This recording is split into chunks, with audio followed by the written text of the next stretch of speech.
എടാ നിൽക്കടാ, ഞാനാടാ പാമ്പ്. എനിക്ക് ചൂട് സഹിക്കാനാകില്ലടാ, അതുകൊണ്ടാണ് ഞാൻ തണുപ്പുള്ള ഇടങ്ങൾ നോക്കുന്നത്. പിന്നെ നിന്റെ വീടിനടുത്ത് ഒളിക്കാൻ സ്ഥലമുണ്ടെങ്കിൽ ഞാൻ അവിടെ വരും. എന്റെ കയ്യിന്ന് കടിമേടിച്ചിട്ട് കിടന്ന് മോങ്ങാതെ സിമ്പിളായിട്ട് ചില കാര്യങ്ങൾ ചെയ്താൽ ഞാൻ വരില്ല.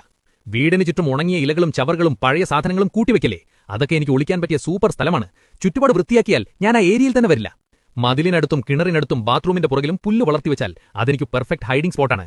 പുല്ല് വെട്ടി നിലം കാണുന്ന പോലെ വൃത്തിയാക്കണം. വിറക്, ഇഷ്ടിക, ടൈൽ, ചകിരിച്ചാക്ക് എന്നിവ നിലത്ത് വെച്ചാൽ ഞാൻ അതിനുള്ളിൽ കയറി ഒളിക്കും. ഇവയെല്ലാം നിലത്തുനിന്ന് ഉയർത്തി നീറ്റായി വെക്കണം. ഭക്ഷണാവശിഷ്ടം, മാലിന്യം, ധാന്യം, പെറ്റ് ഫുഡ് തുറന്നുവെച്ചാൽ ആദ്യം എലി വരും. എലി വന്നാൽ പിന്നെ ഞാൻ ഫോളോ ചെയ്യും. ഭക്ഷണവും മാലിന്യവും എപ്പോഴും അടച്ചു സൂക്ഷിക്കണം. വീട്ടിനടുത്ത് വെള്ളം കെട്ടിക്കിടന്നാൽ സമ്മറിൽ അതെനിക്ക് കൂൾ പ്ലേസാണ്. ഈർപ്പമുള്ള പുല്ലും ചെറിയ കുളവും നനഞ്ഞ കോണുകളും ഒഴിവാക്കണം. വെള്ളം കളഞ്ഞ സ്ഥലം ഡ്രൈ ആക്കി വെക്കണം. ചെരുപ്പ്, ഹെൽമറ്റ്, ബാഗ്, പഴയ വസ്ത്രങ്ങൾ പുറത്തോ സ്റ്റോർ റൂമിലോ ആണെങ്കിൽ നേരെ എടുത്ത് ഉപയോഗിക്കരുത്. ആദ്യം നന്നായി പരിശോധിച്ച് നോക്കണം. ഇല്ലെങ്കിൽ സർപ്രൈസായി ഞാൻ എൻട്രി തരും. രാത്രിയിൽ വയൽ വഴിയോ വീടിന് പുറകിലൂടെയോ കിണറിനടുത്തൂടെയോ നടക്കുമ്പോൾ ടോർച്ചില്ലാതെ പോകരുത്. വെളിച്ചമടിച്ച് നിലം നോക്കി നടക്കണം. വീട്ടിൽ പാമ്പിനെ കണ്ടാൽ ഹീറോ ആകാൻ ശ്രമിക്കണ്ട. ട്രെയിൻ റെസ്ക്യൂറിനെ അല്ലെങ്കിൽ ഫോറസ്റ്റ് റെസ്ക്യൂ ടീമിനെ വിളിക്കൂ. അവരാണ് സേഫായി എന്നെയും നിങ്ങളെയും രക്ഷിക്കുന്നത്.